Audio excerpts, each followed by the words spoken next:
Chapter 1045. Fan Jia cursed under her breath when she received the message. She had never experienced something like this before. She was like a street rat, only able to do things in the dark.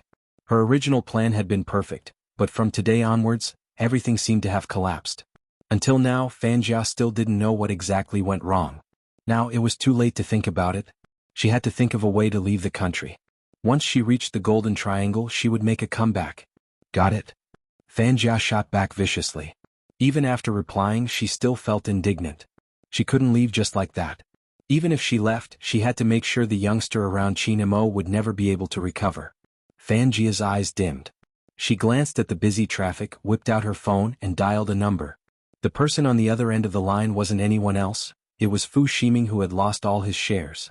At this moment, Fu Ximing had changed completely. The Fu family had other houses. However, this house was indeed owned by Fu Ximing. It was ironic. This house was originally a birthday gift from Fu Zhongyi to Fu Ximing. Now, no matter how Fu Zhongyi shouted outside, Fu Ximing didn't seem to have any intention of opening the door. After all, he had already seen through it. This old thing was useless. He might even become a burden in the future. It was better to chase him away now. At the end of the day, it was all that trash's fault. Fu Ximing threw the wine bottle in his hand heavily. The ringtone of his phone startled him for a moment, but he quickly smiled.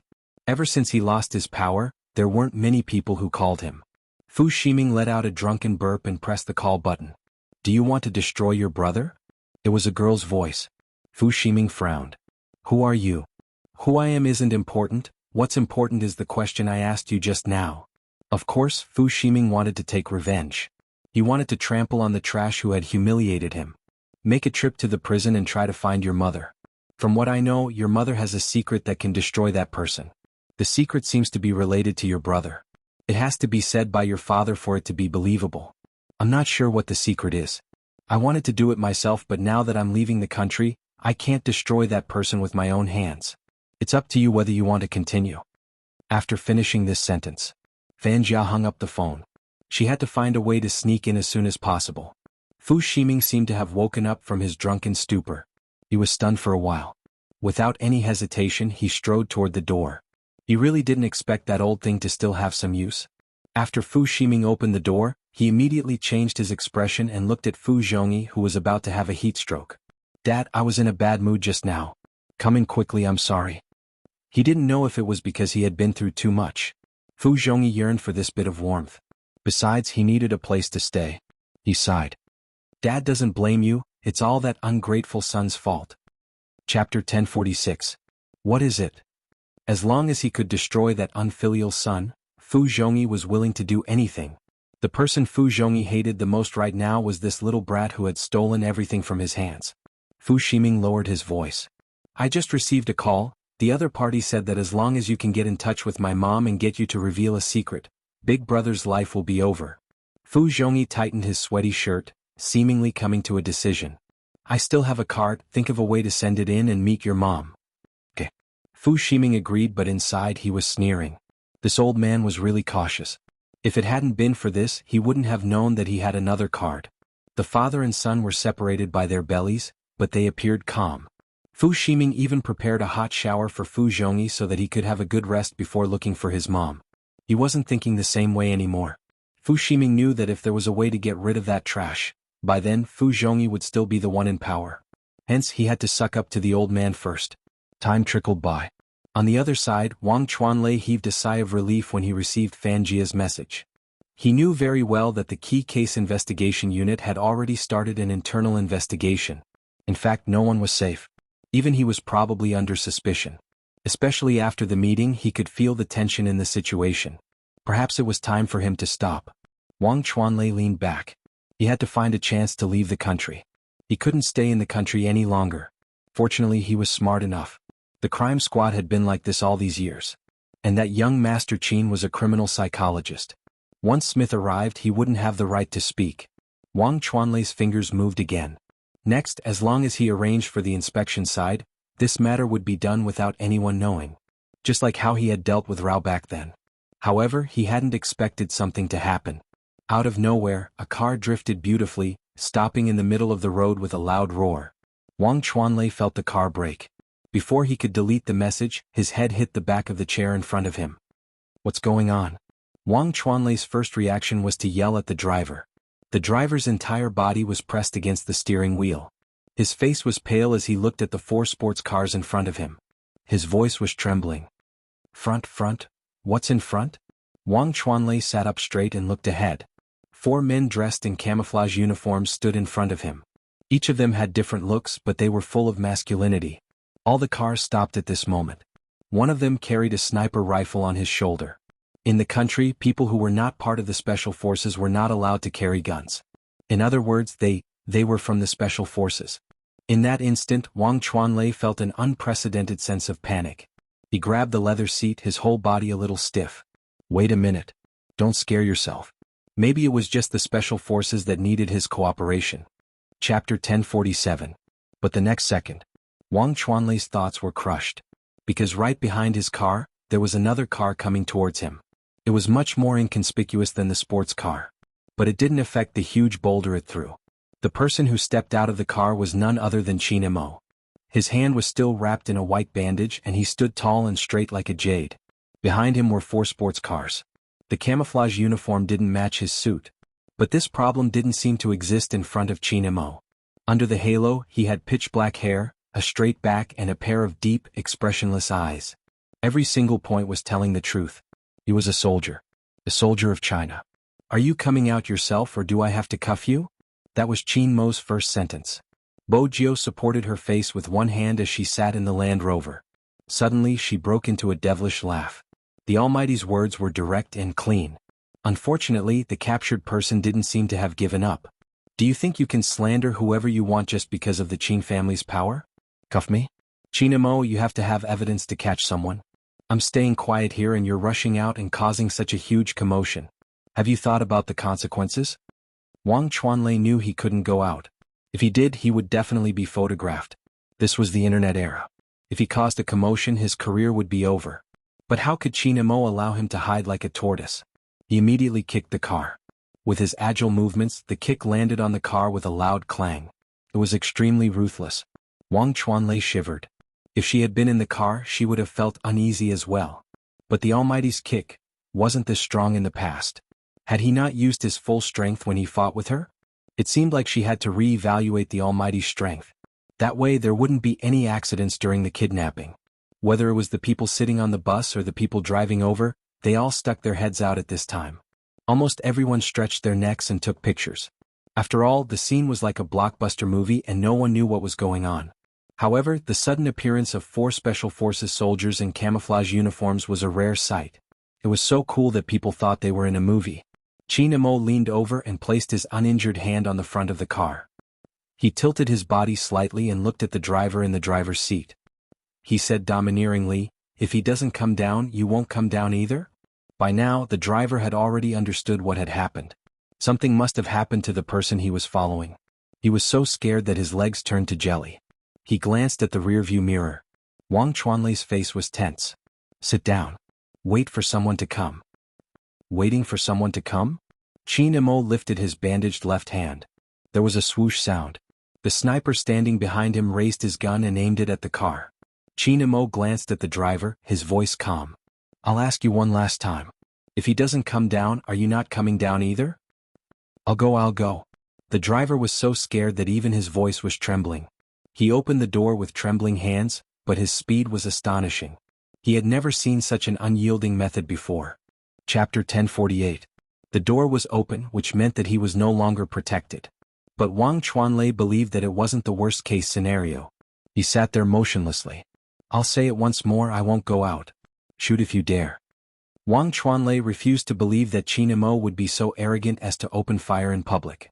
He was a man of status. Even if he was to be punished, it would be by the higher-ups. Qianmo didn't have the right to punish him.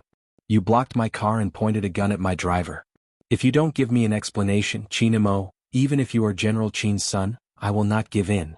I know you dare to do this because my position isn't as high as the Qin family, but your actions have crossed the line. You can open fire, I won't stop you, but I didn't do anything wrong. Are you going to the military court for your reckless actions?" Wang Chuanlei's words were shameless. But usually the wrongdoer would pretend to be innocent. That was human nature. It was obvious that the people around him were starting to believe his words. After all, under normal circumstances, when the stronger side mobilized a large number of people, it would be seen as bullying the weaker side. But now, the weaker party was in the right, but it wasn't the root of the problem. A wrong was a wrong, it didn't matter who was stronger. And justice could only be obtained when you were strong. Qianmo wasn't one to back down. He pulled the car door open, his voice nonchalant. "If you don't want me to go to the military court, why aren't you getting out?" His words put Wang Chuanlei in a dilemma. Bojio whistled. The Almighty was so handsome she wanted to kidnap him and bring him home. Wang Chuanlei's face turned black and red. He was the one who was indignant and the one who didn't dare to get out of the car. Qianmo smiled slowly, but his eyes were cold, without a trace of warmth. "You're right about one thing. I won't shoot because people like you will dirty it. Get out of the car, don't pretend to be a coward." Coward, coward, coward. Even though the scene was serious, Magician resisted the urge to laugh. His boss had such a sharp tongue. It was hard to describe with just a few words. Wang Chuanlei wanted to resist. Qianmo reached out and grabbed his phone, tossing it to the youngster who was smiling at him from the car. When she saw the phone, she smiled devilishly. She slid her fingers over it and unlocked it before tossing it back to him. The two of them seemed to be like this. When it came to cooperation, they didn't need to say a word to know what the other was thinking. The onlookers couldn't see what Bojio looked like, they could only see her fair hand reaching out. They could roughly guess that there was a person inside, but they couldn't see his exact appearance or age. Qianmo had been standing there the entire time, as though he was protecting the youngster. No one could see who was sitting in the car. The moment his phone was taken away, Wang Chuanlei's heart began to sink. Qianmo had one hand in his pocket, swiping the phone screen open and opening the message. He turned the phone so that Wang Chuanlei could see the page himself. "You shouldn't be sitting here, you should be acting. Chief Wang sure learned the White Lotus trick well. You want to cry out your grievances only after you go to jail." At this moment, Wang Chuanlei did not say anything else, because his whole body was paralyzed on the ground. But he couldn't understand. How did he know such content was on his phone? It was as though he had opened his third eye. Who exactly was it? Who was the one behind all this? Was it the person in the car? Wang Chuanlei wanted to take a look. Chapter 1049. Province, Military Region. General. Adjutant Zhang hurriedly walked in from the outside and unlocked his phone. It was a picture that had been secretly taken. Although it wasn't very clear, he could tell who the person in the picture was from the figure. General Qin looked at the photo, frowning. When did they arrive in Jianghu City? No one reported. They should be looking for young master. Deputy Zhang stood at the side. After all, they only listened to young master. General Qin pinched his brows. Has this been reported? It has been reported. They said that they were cooperating with the crime squad. Young master's actions were within the scope, but his attitude was a little over the top. Deputy Zhang hid something when he said those words. General Qin placed the things in his hands down. It wasn't a little over the top, right? Deputy Zhang stuttered. Yes, the camouflage uniform was too eye-catching. But young master has always been like that. If he didn't do that, that person wouldn't have been able to take him down. General Qin glanced up, his military uniform ramrod straight. He can't wear the uniform yet. As a criminal psychologist, he did the right thing, Deputy Zhang continued. General Qin pulled open the drawer next to him. Inside was a golden tassel embedded on his shoulder. He had personally plucked it from his son. General. Deputy Zhang wanted to say something but stopped. General Qin paused. Submit the application, it's time for him to come back. But will young master accept it? Deputy Zhang didn't ask this question for no reason. That year, when he returned from a mission, someone suspected that young master had been hypnotized, saying that he had shot an innocent person. Hence, he was stripped of his military rank. He couldn't forget the young master back then. He was bathed in blood and didn't know what he had been through. His wrist was injured, but that wasn't a big deal. What was unforgettable was that he had never seen his young master cry. But at that time he knew that there were tears in his eyes. No one knew what had happened. Yet, at that time, someone had to question him. The mission was completed by young master alone. But when he returned, he was met with doubt. Since things had already turned out like this, would the young master still accept it? General Qin lifted his head. He will. Adjutant Zhang opened his mouth. Even if he doesn't wear a military uniform, he is still a soldier. General Qin raised his hand and signed the document. Who taught him to give up after being questioned? Adjutant Zhang did not say anything, because he knew very well that the bureau chief was right. Young master, even when he was questioned back then and his wrist was bleeding, he still wanted to destroy the main computer at that time and rescue the hostages who had not been brainwashed. This was what a soldier was like. It was probably because of this. It was a border mission. Only the young master would be the most suitable person to go. At the same time, Adjutant Zhang also knew that most of those missions were filled with death. He did not dare to tell Madame about this. Fortunately, he didn't have to go immediately. Adjutant Zhang brought up the map again. I'll go and deal with it. This time, I hope that young master can catch the culprit behind the maiden's sacrifice and cut off their escape route. That way it'll be easier to carry out the next border mission. The maiden's sacrifice was never as simple as it seemed. Hidden beneath it was an armed force that started from human nature, distorted values and restrained wealth. This was something they had only recently discovered. This tumor had to be removed. The wind outside was getting stronger. 4 sports cars gathered, following behind a pure black Land Rover. One of the cars drove forward. He lowered the window, a black Bluetooth earpiece on his ear. Boss, where are we going next? To find someone. Qin Mo unlocked the phone he had taken from Wang Chuanlei, his voice calm. We won't be bringing Commissioner Wang 100 meters ahead, hand him over to the crime squad. Got it? Magician smiled, speeding up to overtake the car. Halfway through he slowed down.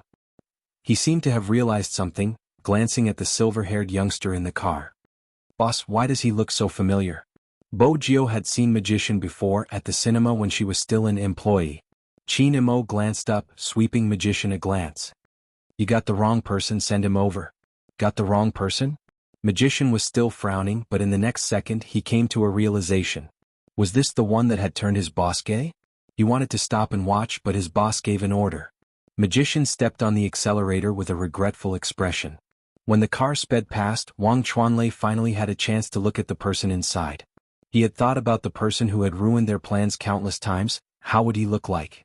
But he had never expected to see such a face. The youngster was unbelievably handsome, his silver hair blown away, revealing his eyes and the pair of hands on the keyboard. They were slender and fair, a little weak. However, it was precisely this pair of hands that stirred the winds and clouds and reversed the universe. Because at that moment, the youngster's hands landed swiftly, the crisp sound of the keyboard hitting the keyboard. Even though it was just for a moment, Wang Chuanlei understood. Qin Mo had an expert that could defeat Fan Jia by his side. None of them had noticed. Even Fan Jia hadn't known it was this person. He was a chess piece in their plan, the useless young master of the Fu family who only knew how to play games. The car sped past. 4 sports cars roared past one after another, forming a straight line. The chase hadn't stopped. After Qin Mo unlocked his phone, he glanced at the youngster beside him. Bo Jiao adjusted the page, activating the signal tracking. Now, as long as the call went through, she would be able to locate Fan Jia. Their chemistry was as good as ever. Qin Mo lifted his thin lips, dialing the number. On the other side, Fan Jia glanced at the caller ID about to pick up. Just then, a piece of news appeared on the screen. She recognized the car in the picture. Fan Jia narrowed her eyes, glancing at the caller ID on the screen. Her hand, which was about to press the button, suddenly stopped. After the ringtone disappeared, she hurriedly opened the preview, entering a certain page. There was a group of people discussing many things. Some said that the discussions here were wrong, that it was defamatory, and that they shouldn't come. Some people were quibbling, saying that they were just here to chat. There were also people who were pointing fingers and telling the people who were here to ignore those comments. In any case, they were all here to defame them. Those who argued were still talking about the arrest of one of their members and felt that they weren't in the wrong. Most of the people who argued were from the previous case, those who didn't believe that the plagiarist had plagiarized. When Fan Jia had recruited these people, she had known that they wouldn't be able to differentiate and would definitely become her seeds. Now the seeds had bloomed. Perhaps these people could help her. After all, she had no idea what had happened on the other end of the call. Fan Jia started to ask around. Someone replied immediately, "You must have been targeted. I saw someone arresting someone today. These people must have nothing better to do, always doing such things. I heard that the person who stopped them is quite powerful." Fan Jia's heart sank. Her first reaction was to remove the SIM card. As someone who could handle matters so smoothly, Fan Jia wasn't stupid. After hearing the person's words, she quickly understood that Wang Chuanlei had been arrested. There was something wrong with the call just now. Fan Jia gritted her teeth as though she had thought of something. She first complained about her grievance, then added, "Can anyone help me?" These people were interesting. They were suspicious of the matter. They were compassionate towards the matter that wasn't right since they were helping a person get off the hook. One of them agreed, asking for Fanjia's whereabouts. He said that she was close to Fanjia and that they could go over to meet her. He encouraged her to work hard and that they were all on her side. On the other side, when the call went dead, Chinamo knew that the other party must have sensed something. He immediately changed the direction of the investigation and dialed Director Huang's number. Just in case, expand the scope. She won't choose the railway or plane as she won't be able to pass the security check. However, it's different for the other vehicles. Everyone is concentrated on the roads. Finding a needle in a haystack. She had to find a needle. Bojio suggested. I think she will start from the internet. Chinamo glanced up, a glint in his eyes. Bojio's fingers flew across the keyboard. Breaking through wasn't a problem. But there were too many of them and it would take a long time to find traces. In the end, Bojio's fingers paused. There should be information about the student in a university. I need to know her account and password to see her preview records. The crime squad would definitely have such basic information. Chinamo understood what the youngster was trying to do. He turned over, tapping on the keyboard with one hand. Even though his other hand was wrapped in a white bandage, it didn't seem to affect his typing speed. She logged in with the account and password. There were 5 long-term traces on the screen. Bojio did a data analysis on each trace, forming a preview page, but she wasn't sure which one it was. Chinamo scanned the screen inch by inch, finally landing on a message. Click on this one and take a look. Bojio moved her fingers, realizing there was more hidden information. She tilted her head, deciding to learn from him. How did you find out? Good intuition from physics, something you don't have. Chinmo's face was still handsome. But Bojio had an inexplicable urge to bite the Almighty. What kind of intuition was that? But sometimes intuition came from years of experience. The two of them swiped the screen, quickly noticing a strange message. That was because that ID was intentionally or unintentionally asking about today's pursuit, and he even asked someone out. Bojio arched a brow. There's a problem. Chinamo didn't reply. Instead, he dialed Director Huang's number. The culprit might be moving with a hostage. Be prepared. Hostage? Director Huang bolted up. Why would there be a hostage? Once there was a hostage, the nature of the arrest would change. No matter what, they had to ensure the safety of the hostage. Chinamo glanced out of the window, his gaze calm. The culprit is able to commit crimes without restraint online because he has an accomplice. What's so strange about having an accomplice as a hostage? Director Huang was at a loss for words, but in the end he instructed, regardless of who the hostage is, as long as he's an ordinary citizen, you have to bring him back. Chinamo pushed the silver lighter up, tilting his head to light a cigarette. He took a puff, his smile turning cold. Do you know why Z exists? Director Huang stilled. Even Bojio, who was mentioned, stilled. Chinamo flicked the cigarette ash. Because she never needs to save someone who looks like a hostage but is actually an accomplice. Chinamo. There were too many things in Director Huang's voice, but the only thing that could be heard was his intention to stop Chinamo. Chinamo replied slowly, Don't worry, my thoughts won't affect my actions. I will save him. Director Huang heaved a sigh of relief. Chinamo reached out to hang up. Bojio typed asking, why? Even though he knew it was dark, he still walked forward and even wanted to save the accomplice hostage. What? Chinamo tilted his head. Because of the accomplice, you have to send him to prison. Bojio hadn't expected such an answer. She was suddenly reminded of the Almighty when he had been young. He would sit on the sofa and watch pornographic movies. Back then she had been different from the Almighty. She had been playing, dismantling her little keyboard, causing trouble without any regard for the law. She hadn't understood why those people had stood up to resist even though they knew they weren't strong enough. The Almighty had been a tiny figure, but when she had asked the question, his lips had lifted slightly, even his eyes had lit up. Because they are Chinese soldiers. Do you know what it means to be a Chinese soldier? They don't live in a white world. Even though they know it's dark ahead, they have to tear the darkness apart to welcome the light. At that time she hadn't been familiar with Mandarin. On the other hand, he drooled for a while at the Almighty who said this. The words of a good-looking person were also correct. Now that she thought about it, Bojio lifted her thin lips. The person she had liked since young had always been like this. She could almost see the existence of justice in him. It wasn't black and white. It wasn't a gray area. It was a belief. It was fearlessness, morality, and even more so, the burden on his shoulders. Bojio glanced at his grown face. She was reminded of the adorable and aloof pet when she had been young. She couldn't hold it in any longer. She turned and planted a kiss on Qinmo's cheek. Qinmo hadn't expected the youngster to react this way.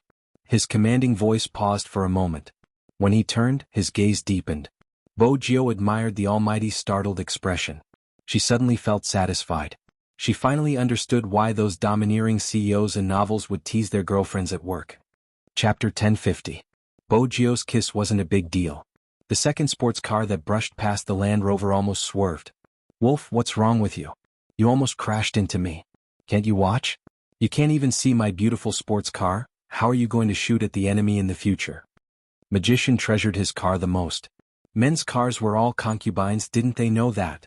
As a pure Special Forces soldier who had been in the Army, Navy and Air Force, Wolf had always received red ideology. Really?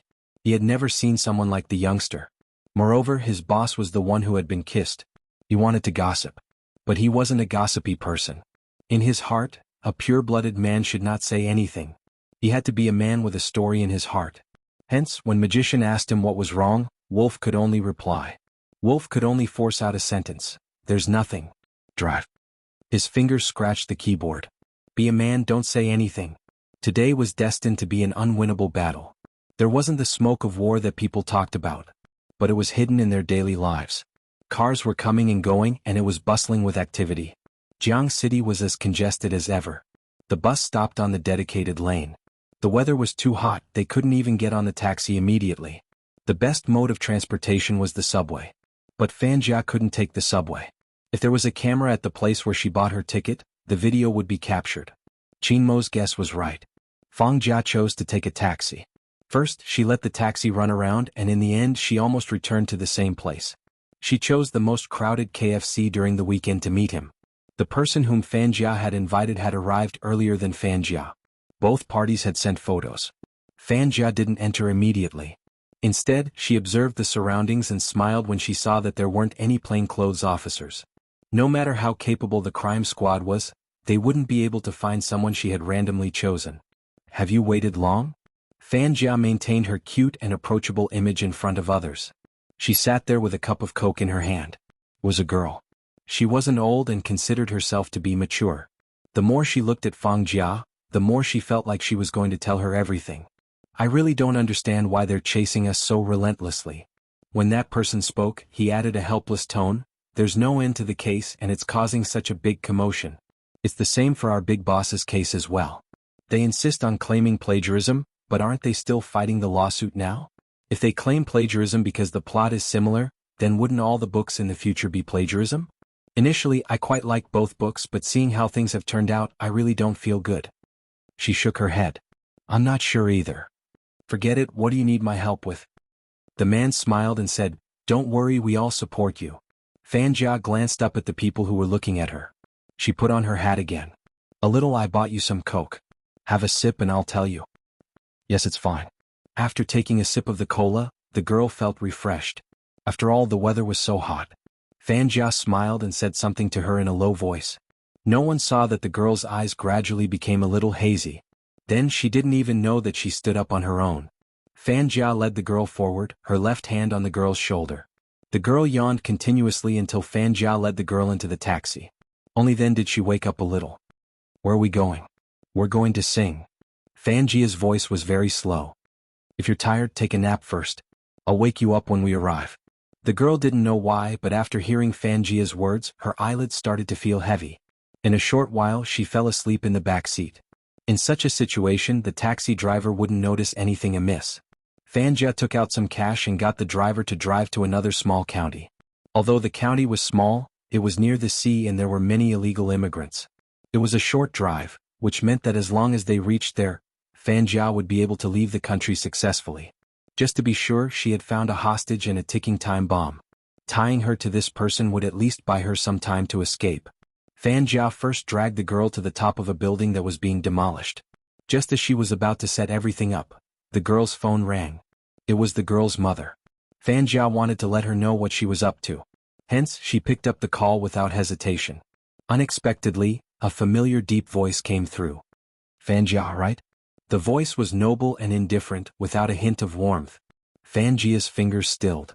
She had never expected it to be him. How did the crime squad find out about this girl? Fanjia wasn't guarded at all.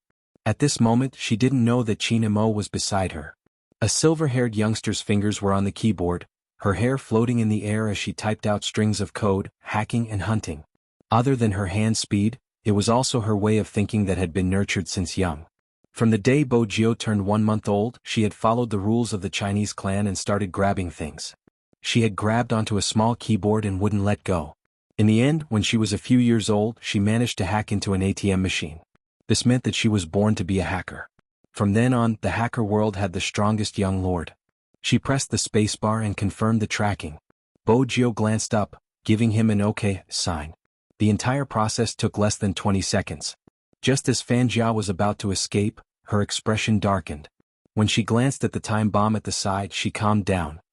So what if it's me? Since you are able to enter this person's house, you should know that I have a hostage in my hands. This is the latest bomb, a big welcome gift for you after 3 years.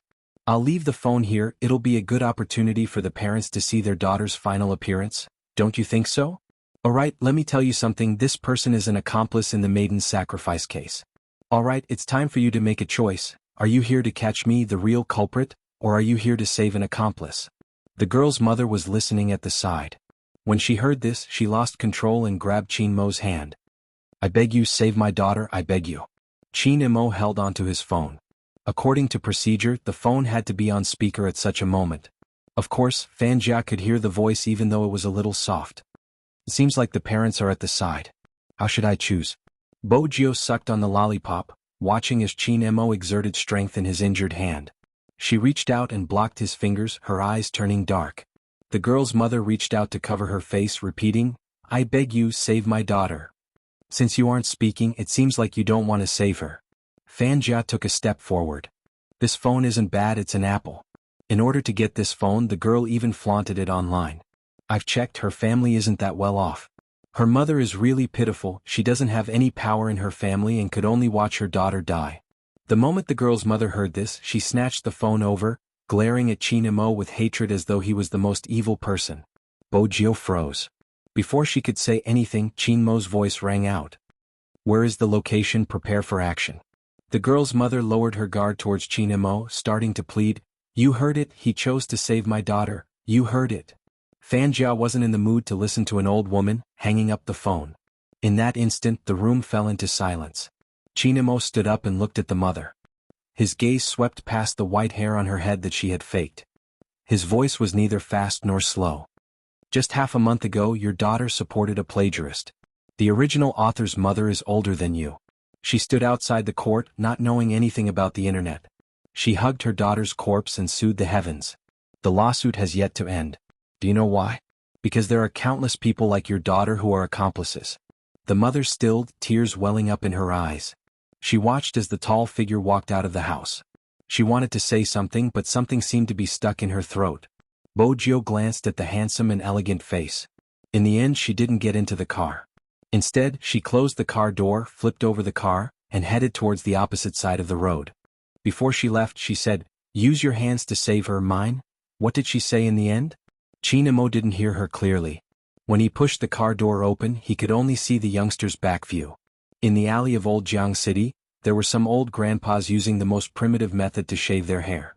There was a wash basin, a razor, and a white scarf. There was also a cigarette in his mouth. The barber of Old Jiang City lived a handsome life. However, he hadn't expected to see someone more handsome than him. He grabbed his razor and shouted, Grandpa, use this. With a flick of his fingers, he seemed to have tossed something over. In 3 steps, he kicked the wall with his long legs, his left hand hanging onto the edge of the wall. He flipped over the wall nimbly.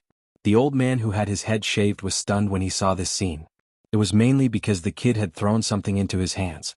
A pack of xuanhuan? Mitch, this youngster isn't bad, he's good looking. The old grandpa chuckled as he commented, good wall flipping too. The barber wanted to shout, but you can't use a pack of xuanhuan to exchange for my razor. Besides, I'm only 50, how can you call me grandpa? His words reverberated through the entire alley. Bo Jio fell from the wall, one hand on the ground. She shoved the razor into her waist, feeling a sense of security. The Almighty had been watching her closely recently. If she didn't carry a knife with her, she wouldn't have the confidence to go out.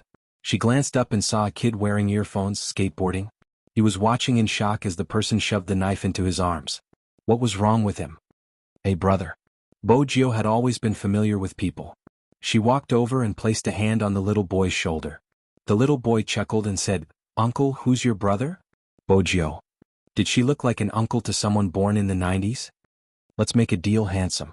Bojo placed a hand into her pocket, lowering her body. The little boy arched a brow. That's a good title. Tell me what deal. Give me the skateboard and I'll give you my wallet. Bojo smiled lightly. The little boy sized her up. I look like someone who needs money, don't try to corrupt me. How much can you give me? My entire wallet is with you, I'll get it from you later. Bojo's figure flashed, her long legs already on the skateboard. Using the momentum, she slid to the left and stood straight. It was just a simple flick, but the little boy was stunned. When he recovered, he slapped his head. Wait a minute. What's your name, uncle? Bojo didn't turn back. She bent down, cutting through the long alley like a line. As for how to lock onto the general route, it was simple. There was only one road that led to a county, and that county was near the sea. Bojo was a criminal. As a criminal, she knew the importance of geographical location. She glanced at the time on her phone. The skateboard skidded over the uneven ground, heading straight for the main road. At this moment, the warmth in his eyes disappeared completely. Release the criminal's image. Set up checkpoints along National Highway 1174. Wolf, magician, go over. The rest of you follow me to the city. Yes. The 4 sports cars separated once again. The difference was that this time, there was no driver in the Land Rover, only Chinemo. As the steering wheel turned, the car smoothly slid past countless vehicles, and finally stopped under a building that was about to be demolished. It was obvious that Fanjia had left. He even took the remote control with him. Apart from the timer, she could also operate it manually. However, based on her thoughts, it was obvious that she wouldn't let things end just like that. What she wanted to see was Chinmo's pain. In order to get a person, she had to destroy his will first. Hence, Fanjia wasn't worried about being tracked. After all, who else could locate her other than Chinmo? Tick-tock, tick-tock. When he heard these 2 sounds, he felt a chill down his spine. The girl who was tied up on the roof didn't know what had happened. The moment she opened her eyes, she was still a little confused, but when she saw the thing on her body, she felt afraid. She began to struggle, but no matter how hard she tried, she couldn't free herself from the restraints. Help, help. Following the cry for help was the sound of a door being slammed open. Chinmo held a metal rod in one hand and a white bandage wrapped around the other. When he walked over, the girl stopped. There were still traces of tears on her face. She knew Chinmo since she watched esports competitions. She called out in surprise, "Almighty Chin." Chapter 1051. Boss. The Special Forces soldier walked over, feeling that something wasn't right with his young master. The girl felt wronged. She couldn't understand why Almighty Chin had said that. The more she thought about it, the more afraid she became. Eventually she started crying. Chinmo knelt down, glancing at the timer on the table. Boss, this time bomb is hard to dismantle. The explosion range can spread to the surrounding area. We don't have professional tools, why don't we wait? The Special Forces soldier narrowed his eyes. There's 5 minutes left. There wasn't enough time.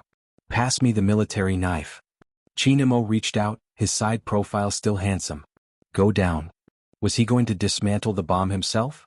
The Special Forces soldier didn't move. He knew his boss's ability, but it was too dangerous. He couldn't leave his boss alone. Chinmo glanced up, his voice faint. Go down. Boss, I'll do it, the Special Forces soldier said. Chinmo looked at him. Who's faster? Me or you? The Special Forces soldier didn't reply. Chinmo tilted his head, swiping his fingers, his black hair flying in the wind. I'll say it again, go down. The girl was still crying. Save me, you can't leave, save me. Selfish people were probably like that. In the face of danger, they would think about how they couldn't leave. The Special Forces soldier clenched his fingers. If his boss died here because of this person, he would probably take off his uniform and never join the team again. I'll go down. Obeying orders was his duty. The girl wasn't having it. Why is he leaving? Isn't he wearing his uniform? Shouldn't he stay to save me? The video was on. This meant that the video would be uploaded online. When Chinmo heard this, his eyes turned vicious. His fingers moved and the military knife shot out. It swept through the girl's hair and stabbed into the wooden board behind her. The girl was completely frightened, tears streaming down her face as she watched him. Chinmo's voice rang out. There's less than 5 minutes before the explosion. If you hadn't helped the murderer, you wouldn't be tied up here. You want a border guard to die with you? That's my soldier, I don't want to. If you want to live, I will save you. But I don't mind telling you that I don't want to save you. Why don't you talk more and die with me? The girl finally calmed down. The Special Forces soldier was at the door, but he didn't leave. Defusing the bomb was like gambling with one's life. But they had to win. He knew what risk his boss was taking. Within a radius of 5 kilometers, if the bombs were not removed, something would happen. Even the best bomb disposal technician would need to calm down and think, but the girl's performance would undoubtedly affect others. Xianxia raised his hand to check the time. His left hand, which was wrapped in a white bandage, tilted slightly, and the military knife was unsheathed. Under the glow of dusk, there was only determination and calmness on his face. 5 o'clock in the afternoon. Fanjia locked her phone with her eyes still on the video. She wouldn't let him die. After all, her goal was to get him. What's more, what she wanted the most right now was to board the ship as soon as possible. As long as they passed through here and reached public waters, no one could easily catch them. Fanjia's lips curved upwards. She alighted from the cab, a faint smile on her face. It wasn't as if she hadn't encountered roadblocks along the way. Fortunately, those roadblocks were set up after she passed the toll booth. Even when the cab stopped, the driver was still saying, "I wonder what's going on today, there were roadblocks along the way." That's right. Fanjia was very good at pretending to be pitiful. It looks rather scary. The driver reminded her out of goodwill. You're a young lady, be careful when you're out. It isn't safe around here. All right. When Fanjia lowered her head to pay the driver, she raised her hand and used the knife hidden in her hand to strangle the driver's throat. The driver reached out to grab his neck, his eyes wide open, wanting to call for help. Fanjia wiped her hands, her face expressionless as she pushed the driver out of the car. She drove a long distance before stopping the car. This place was very close to the pier where they could smuggle. The reason why Fanjia attacked the driver wasn't just to silence him, but also to buy some time for the police. When they saw someone die, they would definitely investigate the murder case first. Using this time difference, she would be able to board the ship. The pier was huge. Xianxia didn't have the time to search for traces of her boarding from the pier. Very quickly, Fanjia heard a sharp scream. As expected, the few people who were patrolling the area immediately ran towards the source of the sound. But no one would care if they were smuggled. It was hard to manage a small place, there wasn't enough manpower and the villagers depended on this. If they really stopped the small business, they would lose their source of income. Hence, sometimes the management couldn't keep up. That was the reason why Fanjia chose to stay here. Due to the lack of information, even if they knew something had happened, they wouldn't be able to confirm what had happened. People who died would go to see it. This was the best time for her to leave. Fanjia was still wearing the clothes she had worn when she left school. She wore suitable glasses, which made her look even more harmless. No one would pay attention to a girl at such a time. Fanjia lowered her lids. If someone took a glance, they would notice a hint of malice in her smile. Tick-tock, tick-tock.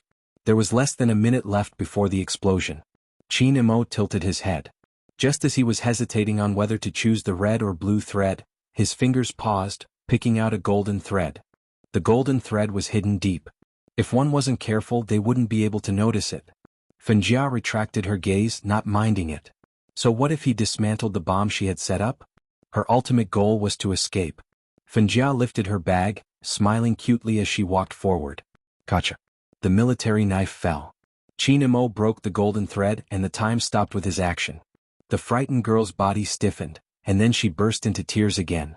The moment Xianxia stood up, his uninjured hand moving forward, cuffing the person's wrist. Now that her life was no longer in danger, the girl's expression changed. Almighty Qin, what are you doing? What right do you have to cuff me, you? Xianxia couldn't be bothered to talk to her, reaching for his phone, trying to call the youngster. No one picked up. The Special Forces soldier wanted to come over.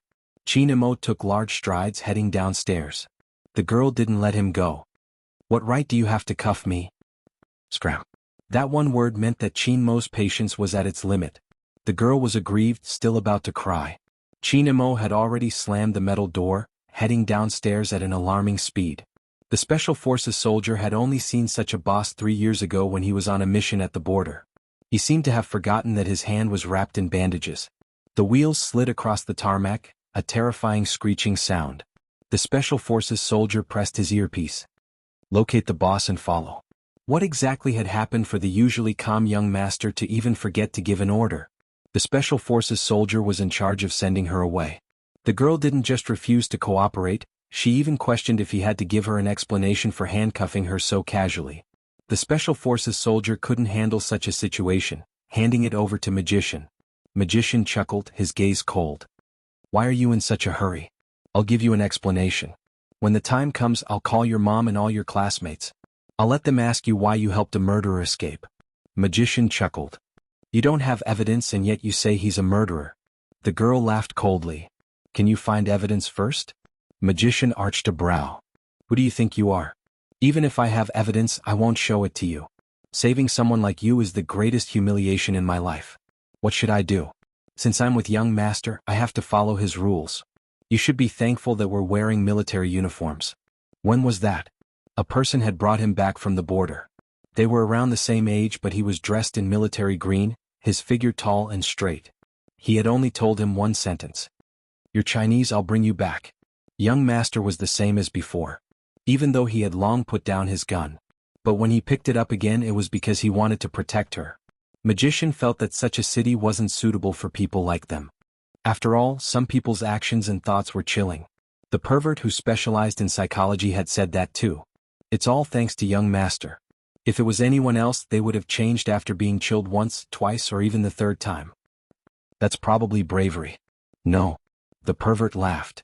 Other than bravery, I discovered another secret. What is it? Young master said that if he changes, a certain someone won't be able to find him.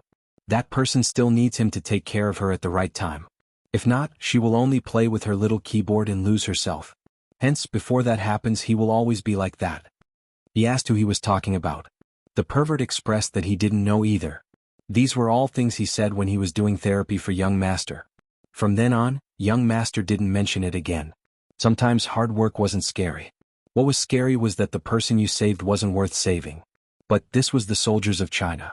No matter what happened, even if their hearts were chilled, they would always walk at the front and do what needed to be done. This was their duty and the path they chose. Some people said that they were glad that they were in China, that they didn't have to worry about any terrorist attacks because there would always be people who would appear to shoulder the burden. Human nature was really weird.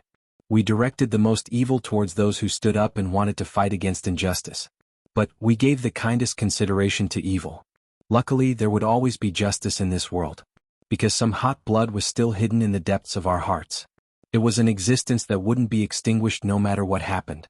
After reading the news, many people were waiting for the moment the criminal was caught. In front of the court. It was the third trial of a certain case. This time the mother was dressed up well. She even wore her best clothes and her jade bracelet, the bracelet her daughter had bought for her before she died. She welcomed the day with such an expression. It wasn't because she wasn't in pain. Even though she had lost a lot of weight, she didn't give up. She didn't want others to say that she didn't want to let go of the case because she wanted money. She welcomed the gazes with determination because she wanted to tell everyone that regardless of the outcome, she wouldn't give up. She would never retreat until justice was served before the corpses had turned cold. Fanjia was good at scheming, but she would never be able to predict how strong a weak mother would be for her daughter. She would never have expected that other than Qin Mo, there would be someone else who could catch her. Time trickled by. Many people had gathered around the murder case. Passers-by would stop to take a look. The sight of the blood-stained grass was a little scary. Usually, ordinary people would avoid this area. But there was an unusual one. A tall and slender figure got out of the car and stood on the spot. There was a skateboard under his feet, and his reflection on the painted road was very long. When the wind blew, his hair was dyed golden by the dusk. The diamond earring on his left ear flashed with a sharp glint.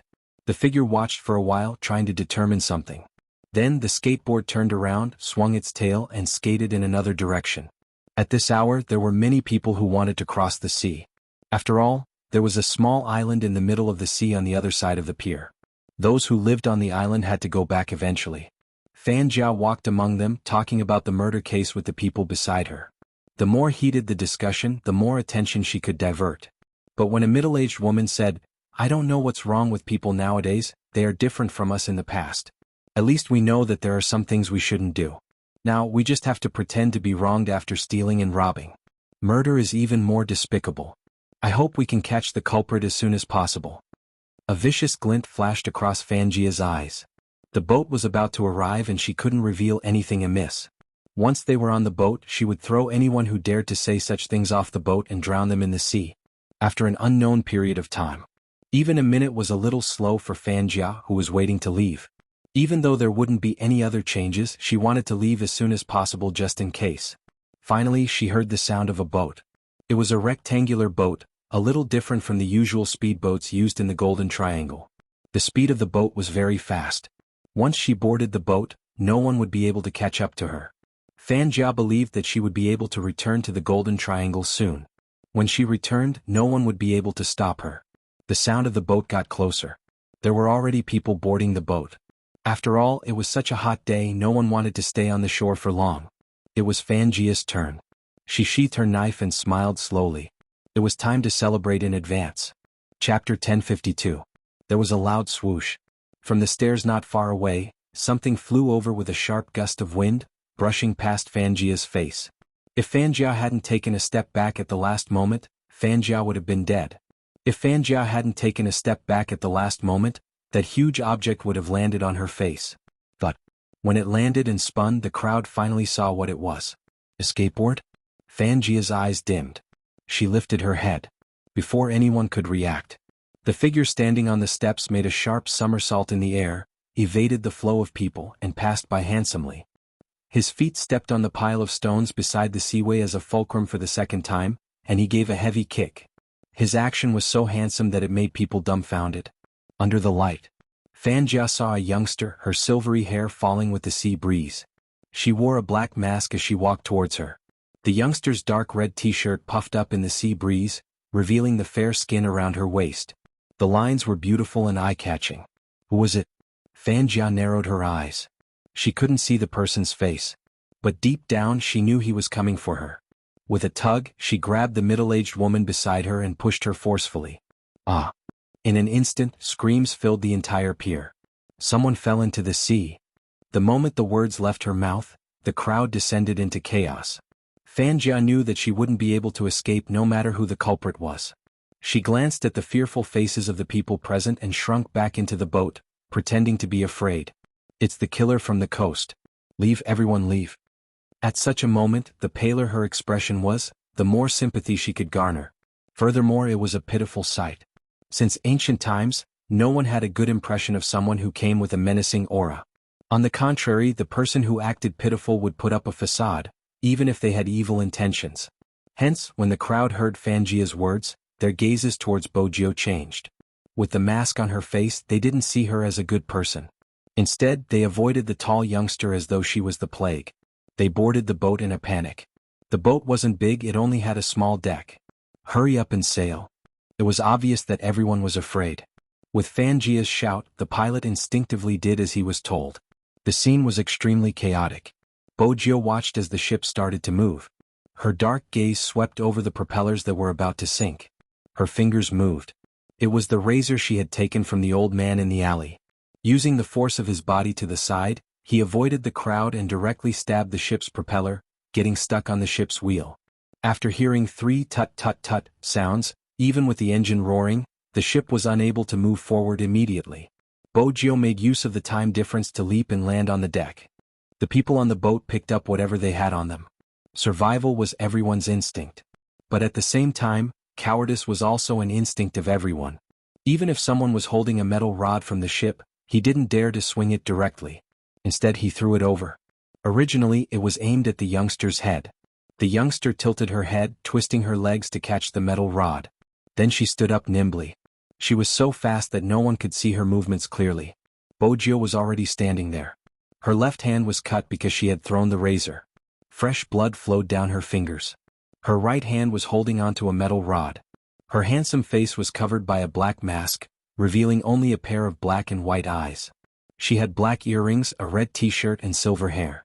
At this moment, the youngster looked like the leader of a hot-blooded high school. Unknowingly, when the crowd saw this scene, they instinctively opened up a path. It was probably because of fear. Some people were calling the police while others were calling for help. Bojio didn't bother about them. Her gaze was locked onto Fanjia, who was pushing the crowd aside and running towards the back of the ship. The ship wasn't that big. Fanjia could only make use of the people on the ship. She caught a person in her hands, no longer concealing her true nature. She placed the knife on the person's throat, her gaze darkening. The person who was caught paled. She widened her eyes, turning towards Bojio. Her gaze was pleading for help. Bojio stilled. That gaze was too familiar. It was familiar enough for her to freeze on the spot when she wanted to charge over without a care for anything else. Z, don't let yourself turn completely black. Bojio tightened her grip, the sound of her joints cracking. Even the metal rod in her hands seemed to be able to feel the pain. Little Gio, do you know why your code name is Z? Little Bojio glanced at the grave in front of her, shaking her head. Back then she hadn't understood. 00. You have to remember you should be 0. You shouldn't be restricted by anything. At the same time, you shouldn't be controlled by the darkness because you are standing in it. Bojio glanced up at Fanjia, who was standing at the back of the ship. Fanjia's glasses were gone. Her face was adorable, but it carried a smile that didn't match her face. Don't come over. You can see that person's face is very tender. Fanjia moved her hand again. The screams rang out again. Bojio stood there, the sea breeze ruffling her hair. Who are you? Fanjia gritted her teeth. She had to find out who had forced her to this state. Bojio glanced up, the black earring glinting. She asked faintly, what do you think? Something flashed past Fanjia's mind. Z, you are Z?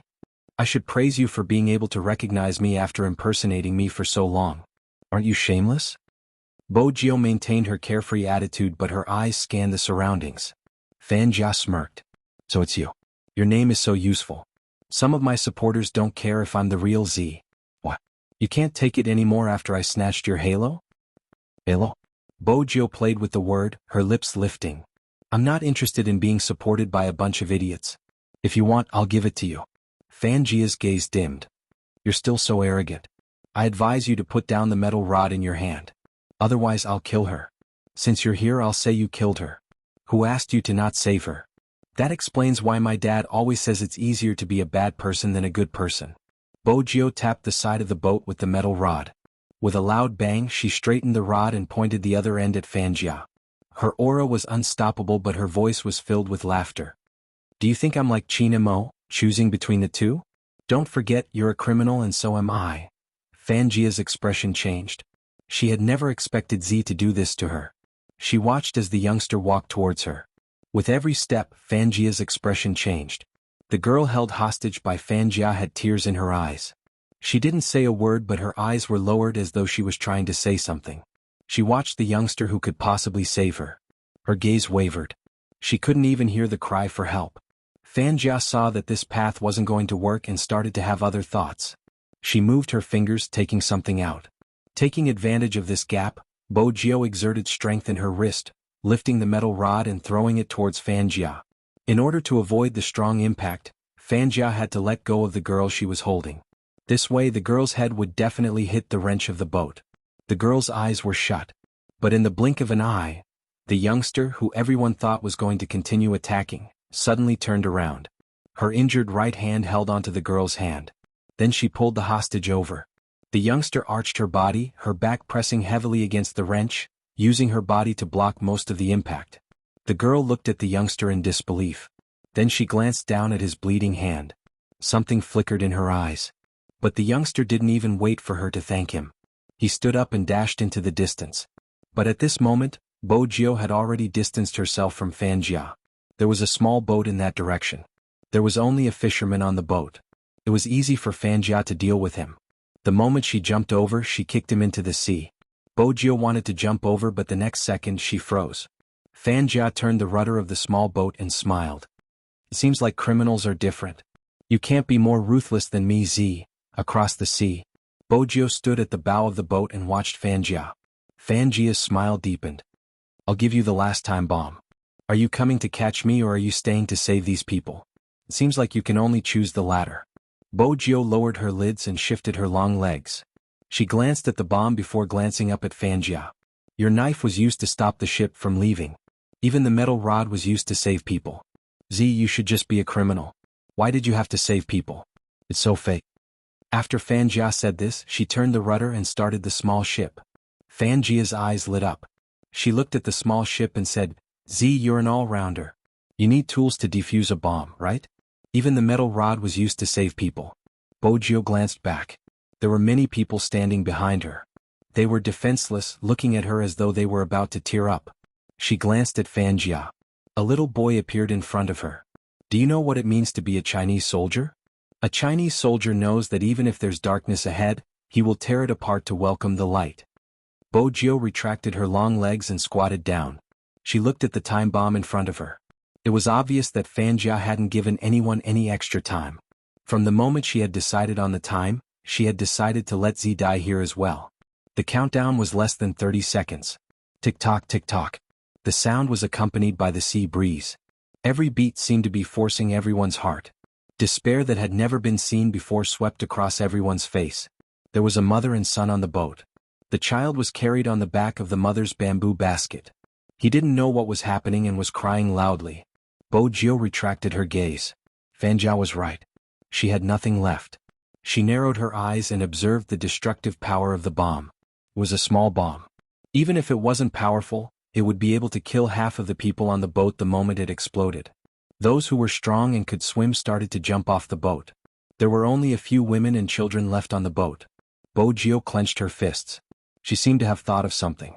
She bent down and removed the red t-shirt from her body. At this moment she was only left with a white singlet and a white bandage wrapped around it. Her silver-gray hair had been splashed into the sea. When it fell, the crowd watched as the youngster bent her waist.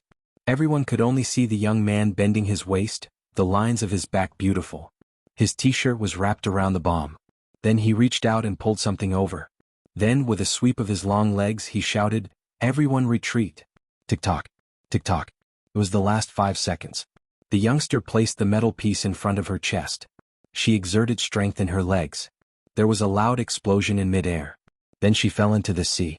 The waves and the continuous explosion spread to the side of the boat. That kind of impact directly hit the young man's body. There was a loud bang. Fresh blood flowed from the youngster's mouth. She was smashed into the sea. The seawater swept over from all directions. Fanjia, who was in the distance, turned over when she heard the sound. She smiled. Z, let's see if you can survive this. How foolish, thinking about saving others. She even forgot that she was afraid of water. How dare she act like a hero? Fanjia reached out and turned the rudder. She increased the speed of the boat and made use of time to disappear into the distant sea.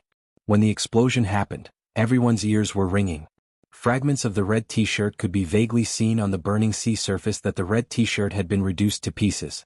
It was inevitable that someone was injured. After all, it was a bomb. It wasn't a small matter.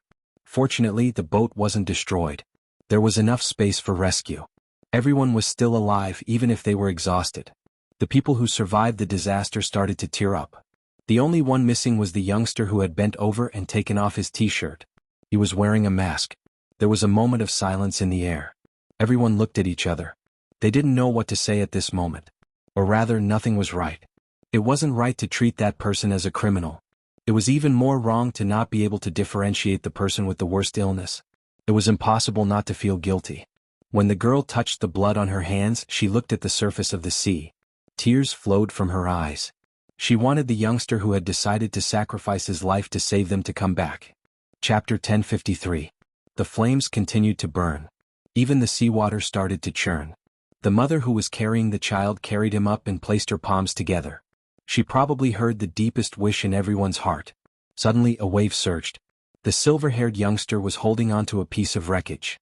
He surged out of the sea and floated along with the waves. In the sea, as long as one's body wasn't stiff, holding onto a floating object would allow one to survive. After all, the density of seawater was higher than fresh water. Hence, the buoyancy of seawater was higher than fresh water. Even if one didn't know how to swim, it was still possible to float. This wasn't a miracle. It was a gamble. If she won, she would be able to hold onto a certain piece of wreckage. But it was obvious that she had lost consciousness after being blown away by the explosion. If there was anything that kept her going, it would be the fact that she hadn't kidnapped the Almighty yet. She hadn't cured the Almighty's hand. She hadn't told her pet that she was back. It was just that he had forgotten about her, but it was too tiring. After she had moved, she had been playing by herself. Her little keyboard hadn't been broken ever again. She wouldn't climb over anyone's wall anymore. There wasn't anyone like him who would tell her a bedtime story while lying beside him, complaining that she would dirty his bedsheets. It wasn't that she hadn't thought of looking for her canine pet. She had even run away from home once, bringing along her little keyboard. But it was that time that she had run away from home. Her protective net had been completely destroyed. The hacker family had been dealt a heavy blow. There were too many things. As the seawater rushed to her lips, Bojio's last bit of strength was depleted. The girl who had been standing on the boat took a step forward in excitement when she saw the youngster. And at this moment, the figure that was originally floating towards the ship suddenly started to descend. The girl paused, turning back to grab onto someone. Which one of you knows how to swim? Who knows how to swim? I know. The child's mother was the first to step forward. Next was a middle-aged woman. I know too. Without any hesitation, the two of them jumped off the boat with a loud thud. They followed the wreckage down until they saw the youngster. Without any hesitation, they held their breaths and continued down. The girl standing on the ship was not idle either. She looked left and right, using all her strength to pull the life jacket and long rope that every ship had. The rope was so heavy that she couldn't drag it by herself. This was the most urgent moment. This was because once a person was in the water, they would become especially heavy. In addition, once there was a phenomenon of falling, it would be very difficult to rescue a person. She had to throw the rope down to ensure that the ant and ant could really save the young man. In the seawater, the Andy had lived in this area for many years. She was a good swimmer and could hold her breath for a long time, but even so, she could not hold on for long. She had to catch the youth as soon as possible and stop him from sinking. Although this was not the deep sea, it was deep enough to make people unable to come back up after going down. The light at the bottom of the sea was always particularly clear. Bojio closed her eyes. Her long lashes drooped, forming a circle of shadows. Right now, she was only left with her consciousness. That realization made her remember something. Chapter 1054. Caught it? That was the only thought in the middle-aged woman's mind. But it was too heavy, the slightest movement would tire her out. At this moment, the middle-aged woman was out of energy. She had to float up to the surface to take a breath. She used her fingers to help the middle-aged woman up. Then she turned her head and swam upwards, leaping out of the sea. She panted heavily, shouting at the girl on the boat, "No, the two of us can't do it. Is there anyone else who knows how to swim?" The girl didn't know how to swim. If she did, she would have jumped down long ago. Use the rope. Time seemed to be precious at this moment. They were afraid that even the middle-aged woman who was good at swimming wouldn't be able to hold on. Fortunately, there was still time. The girl pulled the middle-aged woman with all her might. She gritted her teeth, grinding her hands so hard that it hurt. But she only managed to move a little. Whether it was her or the auntie who was waiting on the surface of the sea, their eyes were filled with anxiety and gradually surging despair. The next second the girl stilled. Because of the weight in her hands. She turned back. There were less than 20 people left on the boat. Together they pulled the thick rope and tossed it into the sea. Hurry up. Save him first. Tie the rope to the youngster. Let's pull him back. The middle-aged woman held onto the youngster tightly, dragging him upwards. The moment the middle-aged woman caught the rope, she plunged into the sea. She used all her strength to pull the rope downwards. As the number of ropes on the deck increased, the two of them finally gathered in the middle. The middle-aged woman helped the middle-aged woman hold onto the youngster, gesturing for the middle-aged woman to take a breather. She swiftly wrapped the rope around the youngster's body and tugged the rope downwards, hinting for the people on the deck. The middle-aged woman didn't leave. She could still hold on, helping out. Pull. A loud sound came from the boat. Everyone was doing their best. When they pulled the rope up, their palms turned red from the strain. Fighting for time was fighting for a chance of survival. Finally, 90 seconds after the youngster fell into the sea, the silver-gray hair floated out of the sea once more. Everyone hurriedly lifted her up. Even though their rescue method was clumsy, everyone tried their best to help the youngster lie flat on the deck. I've learned medical skills, I can do resuscitation. All of you open up some space and let the air flow in. The power of unity, even if it was small, could create miracles when they gathered together. However, when the person who had studied medicine placed his hands on the young man's chest, his eyes widened in shock. It should be said that she was not the only one. More than half of the 20 people on the ship were stunned. But they didn't think too much about it. The man kept pushing his chest open and said, "Come back to life, child, come back to life." As seawater spilled out of the youth's mouth, his chest heaved up and down again. Everyone's eyes were filled with joy and gratitude. She thanked the young man for saving her, and thanked the heavens for allowing them to save this child. However, regardless of whether it was the girl or the aunties, all of their gazes fell on the young man's white singlet. Chapter 1055. The seawater on his body hadn't dried yet. When he licked the corner of his lips, there was a unique saltiness. Something in the youngster's trousers rang. It was the ringtone of a phone. Faint music spread from the deck. Life is as long as fireworks. The world is as big as our smile. Only when they heard the voice did they shift their gazes away. Only 3 words were flashing on the screen. Little Secretary M.O. The phone kept ringing. They didn't know if they should pick it up for the youngster. Only the last bit of warmth remained in the dusk. Under the light, the youngster lay there, her right hand still stained with blood. Her black lashes drooped, her androgynous face covered by her silver hair. The other side was exposed, pale and exquisite. In such a small place no one would watch esports competitions. No one recognized her. But the youngster appeared like this. She definitely didn't want anyone to see her face. Honestly, everyone was dumbfounded by her true identity. I never expected a girl. The middle-aged woman reached out, caressing her head. Fortunately, we dragged her back. She isn't even as old as my daughter. Isn't that right? She's too young, isn't she just 18? She probably doesn't want anyone to recognize her. Otherwise she wouldn't have appeared wearing a mask. The people on the ship exchanged glances, more or less understanding in their hearts. The girl at the side stood up abruptly, removing her jacket and placing it on the youngster. Sister, there's this. A little boy ran over with his short legs, holding the black mask that Bojio had worn during the fight. The girl reached for it, squatting down, pausing for a moment before passing the mask to the little boy. The little boy was a little munchkin, his head small.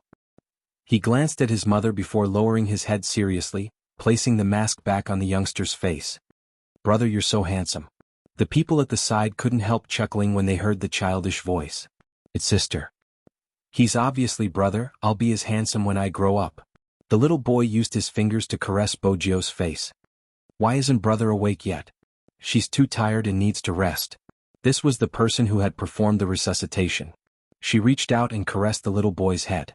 The little boy thought about it and took out a lollipop from his pocket. This is my last candy. My mother only allows me to eat 2 a day. When my brother wakes up, I will give this to him. My mother said that we have to thank the person who saved our lives. If I die, I will never be able to see my classmate Xiaohua again. You have to know that I have been chasing after her for so long. I really don't want to die here. Such childish words made everyone stare blankly for a moment, and then they laughed. The ship could no longer sail. Just like that, he was placed a kilometer away from the shore and could only wait for rescue. There was an explosion. Everyone present was already rushing over as fast as they could. However, it was a small place after all, and there was no professional reaction speed. They had just boarded the ship. On the other side of the sea, there was already a ship sailing away from the coastline. His speed was shockingly fast. Chapter 1056. Behind him, another 4 ships set off. The people who managed this place all year round had never seen a ship that could be driven like this. Not only was it fast, but the uniformity of their movements was also amazing. It was as if they could split apart the fog in front of them. It was unstoppable. No one dared to rush into the vicinity of the explosion without hesitation. After all, the ship had already started to leak oil. No one could predict if there would be a second explosion. Even the people on the shore were still waiting for professional protective gear. They hadn't expected to see 5 ships set off from the same place. Without hesitation, they headed straight for the center. In reality, the people on the ships knew that they might not be saved immediately, because there was still a fire burning around them. Those who came over had to think about the chances of being saved. They waited for the time to pass. Someone hugged the little boy. They were all waiting. Maybe they couldn't wait. Even if they couldn't wait, they wouldn't blame anyone. After all, the situation was too difficult. Until the first roar of the ship came from the fire. Then the second, third, and fourth voices rang out. The mother who was hugging the baby and the little boy stood up. The others turned to look in disbelief. They saw the intense fire in the sea of wreckage. One after another, figures in camouflage uniforms rushed in with the ships. We had heard it countless times. After an earthquake, there were very few survivors. They knew it was dangerous.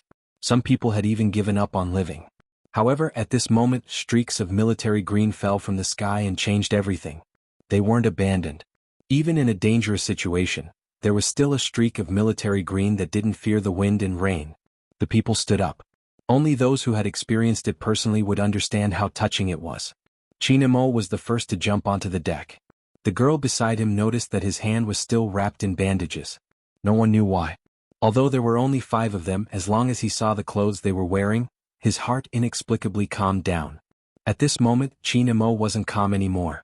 Those who were familiar with him would know that his eyes were bloodshot. Even his thoughts were a little chaotic. He wasn't his usual self. Very few people knew. Xianxia, who seemed to have no weaknesses, was very resistant. Be it river or sea water. He wasn't willing to come into contact with them. Perhaps he was crazy.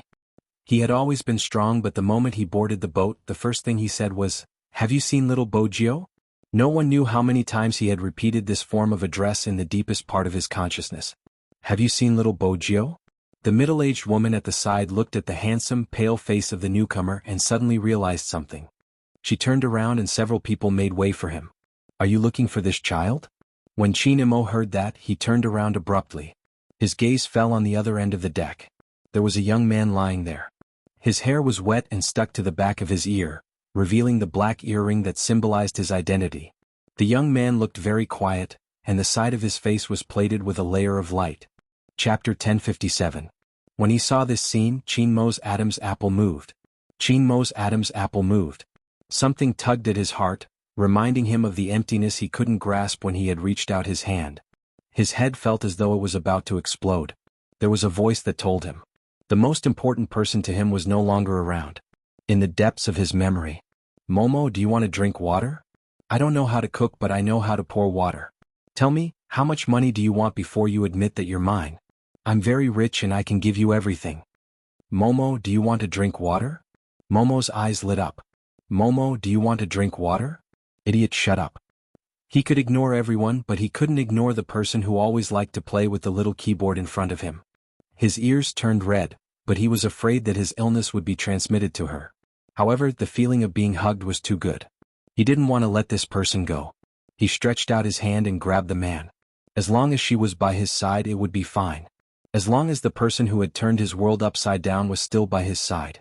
But for some reason, that person disappeared and never came back. Xianxia gritted his teeth. He felt as though he was hallucinating.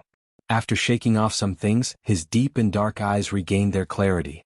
It was probably too painful. He could only use this method to divert his attention. His mouth was filled with blood. He focused his gaze. Then he walked towards Bojio. He bent down and placed one knee on the floor. Then he used strength and carried the youngster up. This was the scene magician and the others saw when they rushed over. This group of people understood Xianxia the best. The boss they knew had never been so gentle. No, it wasn't just gentle. It was the kind of person who was afraid of breaking the person in his arms. He turned his head carefully and planted a light kiss on her head. He had never knelt and was filled with pride. At this moment he was in the most defenseless position. The people on the boat saw the kiss too. No one spoke. A myriad of emotions surged in everyone's heart. Xianxia carried Bojio and stood up. He turned around and bowed slightly. "Thank you." The word, "thank you." What was he thanking them for? Everyone present understood. Thank you for pulling her up. Thank you for the first aid. Thank you for putting on the mask for her. The girl standing next to her covered her mouth and said with a sob, "We should thank her." This sentence. The youth could not hear it. However, her fingers seemed to have sensed something. They moved slightly and grabbed onto the corner of Xianxia's shirt tightly. Xianxia lowered his lids and looked at his bleeding right hand. His voice was hoarse. "I'm sorry I'm late. Be good, I'll take you home now." When the rest of them heard this, they felt extremely uncomfortable. Because everyone knew. In order to get here as soon as possible, the young master's hand was almost crippled. Fortunately, this youngster was fortunate. Flames filled the air. The rescue continued. More than 20 people were brought ashore. The little boy watched as Xianxia hugged the person and was about to leave. He ran over and called out to Xianxia, "Big brother, this is for little brother. When he wakes up and cries out in pain, you can give him this." Chapter 1058. When Xianxia looked at the pair of eyes, it was as if some scenes had flashed through his mind. But the speed of the images was too fast. It was so fast that Xianxia couldn't catch it. But the scene in front of him was so familiar. It was so familiar that he felt that he had seen the same person holding a lollipop high above her head to pass it to him. "Momo, eating sweets can make people feel better. I heard from Grandpa and that you used to like staying in China. Now that you're here, you're not used to it. You even miss your mother." "I miss my mother too. I'll sit beside you and think with you." She said that she wanted to think with him.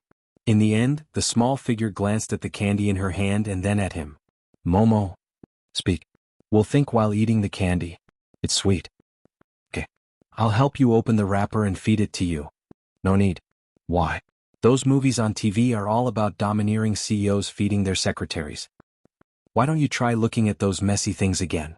Eat your candy and are you an idiot? Domineering CEO you? What idiot? I'm smart. Don't be unconvinced. Go ask the street and see who can beat me. Come here. Do what? Teach you how to be a lady, idiot? I'm not an idiot. I'm someone who wants to be a domineering CEO. Just you wait, humph. The image was too blurry. It was so blurry that Chinamo could only catch bits and pieces of it. But he felt like he was searching for flowers in the fog, as if there was something between them. Brother, big brother. The little boy tilted his head. When he saw that Chinamo didn't speak, he called out again, Big brother, are you asleep? Chinamo suddenly came back to his senses. He waited for the piercing pain to pass before he reached out to take the candy from the little boy's hand. Thank you. I'll tell her what you said. The little boy smiled brightly. You're welcome. We're both so handsome. It's only right. After he finished speaking, he skipped away and returned to his mother's side. When Chinamo saw this, he expressed his gratitude once again. The mother caressed the little boy's head. Her gaze was gentle. After the explosion, the media and paramedics would definitely come to the scene. At this moment, the black mask on the young man's face played a crucial role. Other than the people on the ship, no one knew Bo Jio's true appearance. No one knew that the youngster who had saved so many lives was actually a girl. No matter where it was, this matter caused quite a stir. When Director Huang rushed over, all he saw was Chinmo's back. Magician looked at him, shaking his head, implying that Fanjia hadn't caught him. Even Director Huang was unwilling to give up. However, there was one good thing. Fanjia's true identity had been exposed. All of her information will be recorded, and an international manhunt will be launched. The most important thing was that this time, they had found the traitor hidden in the Major Crimes Division. Based on those messages, no matter what the other party's identity was, they would definitely receive the punishment he deserved this time. However, now was not the time to talk about this. In the Land Rover, Chinamo drove at the maximum speed. Before the car arrived, all the medical equipment and personnel of the Qin family were ready. Chapter 1059. The lights in the Qin family's house hadn't dimmed since midnight. Chinamo stood beside the bed. The others didn't dare to stop him, probably because they had never seen their young master in such a state. His left hand was tightly clenched as he suppressed his anger. The seawater aura around him hadn't dissipated. Even the white bandage on his hand was stained with blood. Chinamo didn't seem to feel it, he was focused on wiping the sweat off the youngster who was having a nightmare. Bo Jio had a restless sleep. She had dreamt of too many things. The first time her pet had left her. Her father had told her, Jio, you have to learn to bear with it because you are the young lord of the hacker world and are destined to be alone for the rest of your life. The second time, she had lived recklessly because she didn't have to bear the responsibilities. She had lost the person who was always on her shoulders, the person who liked to act coquettishly and protect her no matter what happened. The last time she had dreamt that Hoshino had been caught. Her dreams were very messy and she was powerless in them all. How did he suffer such a serious injury? Madame Zhang asked the doctor softly with a bowl of porridge in her hands, her heart aching for him. The doctor shook his head and walked out. Young Master probably didn't want anyone to know about young Master Jio's injury, otherwise he wouldn't have brought him home. Madame Zhang, you don't have to ask about the reason, just take care of him. Now that young Master Jio is awake, he should eat something light, it's nothing serious. Young Master's hand, it's time to change the dressing. Young Master Jio has been changing it for the past 2 days. Now that he isn't awake, young Master? Madame Zhang sighed. I'll see if I can persuade him at the right time. That's the only way. The private doctor walked towards Chinamo. Young Master Jio's internal organs aren't damaged. Other than a slight concussion, everything is normal. Young Master Jio should wake up before dawn. Young Master should rest early. I understand. When Chinamo said these 3 words, Emo Rua's eyes lit up. The doctor wasn't sure how much Chinamo had heard. After everything was done, he left the room with Madame Zhang, leaving the room to the 2 of them. Chinamo, who had been standing by the side of the bed, sat down, his bandaged hand caressing the youngster's face until the phone in his pocket rang. Only then did he withdraw his hand and press the call button. Hello. If we want to convict that person, we still need some evidence. After a moment of silence, Director Huang continued, If it's just a text message, it can only prove that he leaked the meeting. We can't punish him severely. I'm sorry. Qin Mo's handsome face didn't change much after he heard that. Director Huang was about to say something when he saw Zhang Ruiqiang's silence. Qin Mo replied, I'll call you back in 5 minutes. Hello. Hello. Director Huang glanced at his darkened phone screen and the bustling scene outside. Now he could only hope that Qin Mo had a solution. After hanging up the phone, Qin Mo dialed a number. It's rare that you would contact me. It was Rao Rong. Even to this day when his voice came through the phone, it was still the same as when he played as a team control sorcerer. It was soft like the rain but couldn't be ignored. Qin Mo lowered his lids, his voice unchanged. He had no intention of beating around the bush. Was Wang Chuanlei the one who killed your father? Rao Rong had never imagined that he would hear the name of the person he had to bite his fist every night to stop himself from killing with a knife. But it was that name. It was so hypocritical that he could even vomit during his meal. At that time, Rao Rong had thought of reporting it to the relevant authorities. There had been one time when he had almost succeeded. But some people had accused him of framing the other party. So what if he had been a god of esports back then? People who didn't know how to pretend to be wrong didn't seem to have a way out in this world. He had watched as the culprit escaped right in front of his eyes and told him in private, Wake up, you can never do anything to me. Back then he had been so naive. He had thought that with evidence he would be able to get justice for himself. In reality he hadn't been afraid of power and hadn't been afraid of losing his life. What had caused him to lose everything was the inability of those people to differentiate right from wrong. The culprit would always hide behind, revealing a smile and pretending to be wronged at the right time. Rao Rong had missed an opportunity. The other party had risen higher and higher, using his father's credit to rise higher and higher. In the end he couldn't even take revenge. Rao Rong was clear that the evidence in his hands was enough to kill Wang Chuanlei thousands of times. But he didn't believe it anymore. It wasn't that he didn't believe in the law, he just didn't believe in the human heart. Give me the evidence in your hands. Qin Mo's voice rang again. I will send him to jail. Rao Rong stood up, his fingers supporting his forehead as he chuckled. Qin Mo, do you think everyone is good? That's not it. Some people don't have a sense of right and wrong. You might not be able to succeed, so how can I believe you? I studied psychology. Qin Mo held onto his phone, his emotions calm. I know how selfish humans can be. To punish Wang Chuanlei we still lack the most critical evidence. This time, it's up to you to decide if you want to let him end his life. Rao Rong paused. After a while he spoke again. I remember there was a previous case, a legal case. It is still in court and the fans of the perpetrator are still saying that he isn't guilty. Qin Mo's gaze deepened. Those who are my accomplices aren't fit to be called humans and their voices can be ignored. What else are you trying to say? Rao Rong broke into a sudden laugh. I'll give you the evidence. I want to appear in court personally and see Wang Chuanlei go to jail. All right. The two almighties who had once been on par with each other in the esports world were going to join hands. This time, it seemed as though they were going to let everyone know what was right and wrong. When Director Huang received Qin Mo's call, it was already 4 minutes later. Tomorrow morning, Rao Rong will bring all the evidence he has gathered to the crime squad. Qin Mo's voice was faint. You have to see it personally. Uncle Rao has many students and there are some in the crime squad that he used to lead. All of them are trying to avoid suspicion. If we want to win, we have to win with innocence. We owe someone an entire year of glory and apology. Director Huang's throat bobbed. Understood. Also, Qin Mo's gaze shifted. How is the hostage I saved reacting? Director Huang suddenly remembered something. Stop, she has been causing a ruckus, asking if we are using force. She wouldn't be in danger if we didn't chase after her, but the moment we took action, danger found her. She wants us to apologize and compensate her for her emotional distress. Is that so? Compensate her? Qin Mo chuckled and looked at the youngster lying on the bed. His eyes were so cold that they seemed to be covered in frost. Since she doesn't have morals, I'll teach her a lesson. It's not wrong to help a major suspect escape. After all, the ignorant are innocent. But now that she knows everything, she's still acting like this. Let's go through the legal process. Even if she's underage, there will be a children's center for her. Director Huang's fingers twitched, but in the end, he decided to voice his concern. Her mother has been waiting outside and her family doesn't seem to be well off. If we go through the legal process, people might say you are using your power to oppress her. Then tell them that I'm very glad that I have the power to send these unrepentant people to prison. Qin Mo's smile didn't reach his eyes. who told them that they can get away with their crimes just because they are weak.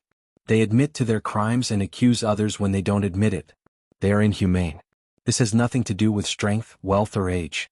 If we don't stop her from committing a grave crime, her mother will be the one to suffer. Director Huang straightened. I know what to do. I have been an official for too long and I have too many concerns. I will let her meet her mother first. After the call, Director Huang got someone to call the mother who had been waiting outside the entire day. The mother hadn't eaten for an entire day and her hair was a mess. The moment she entered, she held onto the girl's hand. Are you all right? The girl hated her mother for not washing her hair or putting on makeup. Right now it was even worse. But she still had to cry and complain about how wrong she was. The mother felt terrible and wanted to hug her child. Someone told me just now. You have to bear the consequences of this. Consequences? The girl's expression immediately changed. What consequences do I have to bear? What did I do wrong? Do I have to bear the consequences? The mother looked at her child and was about to speak. I know they want to use their power to oppress others. The girl was filled with hatred. In the end you have no money. Don't you know how to dress up before going out? You are being looked down upon. Have you ever thought about me? Director Huang stood behind the mother. Since the incident, the mother had used up all the methods she could think of. She had been sitting outside the entire time. Even those who were involved would feel touched. He hadn't expected the girl to say such words. Did she not see that her mother was tired and haggard? I won't go to the children's detention center. These people keep saying that this person is guilty and that person is guilty. I will help whoever I want. The girl laughed coldly. Aren't they bullying me because I am a weak person? If you want to hide and not retaliate, I dare. The mother shook her eyes. She couldn't say a word. At that moment, the figure's words appeared in front of her eyes once again. Chapter 1060. Because there are countless people like your daughter who are accomplices. The last sentence. The mother's heart skipped a beat. She wasn't educated. If it was in the past, she would have thought that it was because she was uneducated that she raised her daughter like this.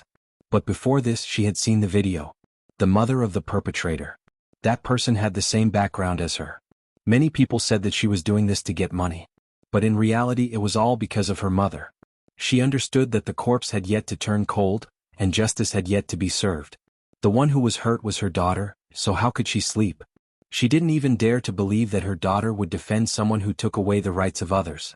It was only now that things were crystal clear. Help whoever you want to help. Don't differentiate between right and wrong. Don't care who you hurt. When had she ever taught her daughter that? The mother didn't understand. Perhaps such a problem would never be solved.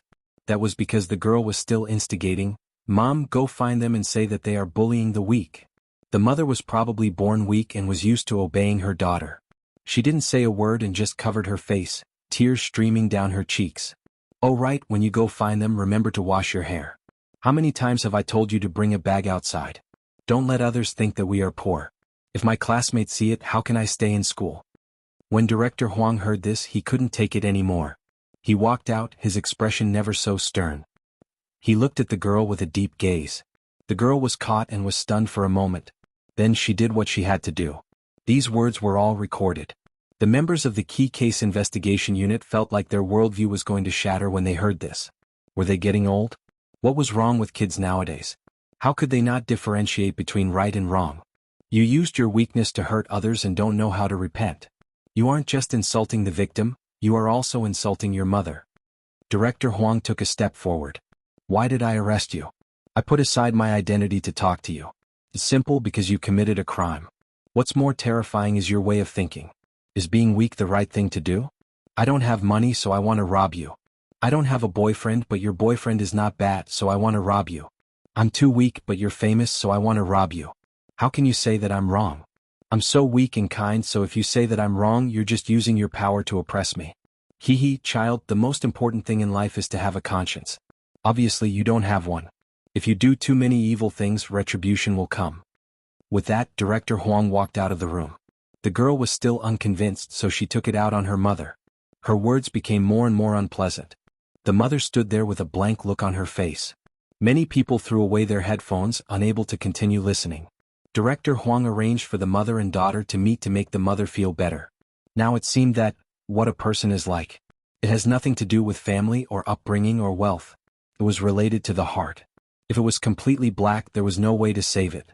Send her to the children's center. Director Huang had never been so determined. At this moment, the door of the crime squad opened as well. Someone came to visit. His surname was Bai and he was a well-known lawyer hired by Bojio. Chapter 1061. Lawyer Bai's voice was neither fast nor slow. Director Huang coughed. The crime squad's funds are still needed to arrest people. What he meant was that he didn't have the funds to hire an expensive lawyer like Lawyer Bai to represent them. Director Huang, it seems like you've misunderstood me. Even though I value money as much as my life, I'm more than willing to take on such lawsuits for free because... Mr. Bai smiled. I like to beat dogs. Director Huang, you don't have to do it, you've already won with your eloquence. The night sky darkened. Wang Chuanlei wouldn't be unprepared. He would destroy other evidence, cut ties and say something at the right time. This was something everyone in the industry knew. But he was being watched, he wouldn't do anything personally. But at this stage, anyone who was related to him would want to protect him. Fighting for time was the key to winning the case. Once the truth of the case was revealed, the smaller cases involved would be determined as well. They had probably waited too long for this day. The crime squad members hid in the office, eating instant noodles as they searched for evidence. Every time they found something, they would reveal a delighted smile. Then they would take a huge mouthful of noodles.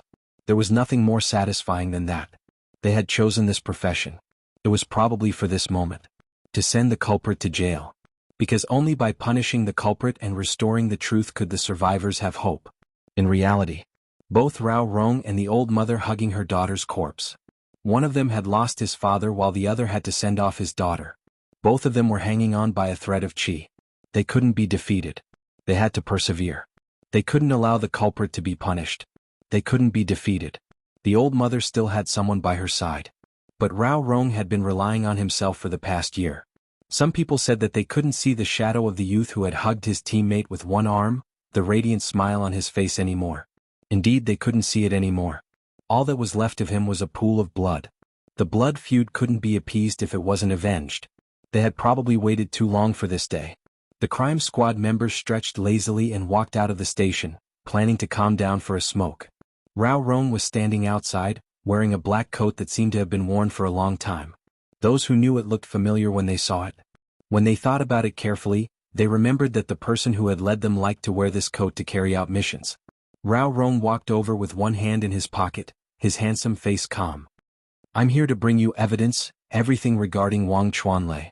The ash fell from the cigarette, and the person who heard this was almost burned by the ash. Happiness came too easily. Originally, he thought that he would have to stay up all night and there might not be anything that he could use. Right now, all his worries could be put to rest. Because Rao Rong was involved. 3 o'clock in the morning. Qin family. The young man lying on the bed had his handsome face turned sideways. His pale white lips moved slightly, and the sweat on his forehead never stopped. His dreams were muddled, especially the water, which always gave people the feeling that he was going to drown. Chapter 1062. It was a habit that she had developed over the years. The moment she woke up, she would always be in a state of alert. Bojio had to shake him to clear her vision. But before she could do anything, a slightly cold hand touched her head and gently squeezed it. Even his voice was deep and magnetic as if he hadn't slept all night. Is your head not feeling well? A long time ago, someone had said that if young Master Qin could be gentle, just his voice alone could mesmerize people. Bojio swayed in his melodious voice, her consciousness slowly returning. When she realized where she was, her tensed body relaxed. Brother Mo? It's me. Qin Mo lowered his gaze, kissing her hair. Do you feel uncomfortable anywhere else? Bojio reached out and pointed at her own head. There was a hint of unhappiness on her handsome face. At that moment, it was as if a child had gotten into a fight outside and wanted his parents to pay attention to him. Qin Mo's fingers didn't move away from the head. The strength he used to massage it was comfortable. Concussion after the explosion. Sleep for a while more, it will be better in the morning. MMH.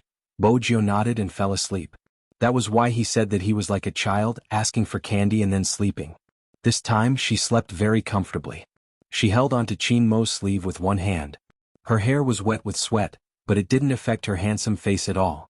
There was one main point. In 2 days the Almighty would be hers. There was no need to worry about a minor concussion.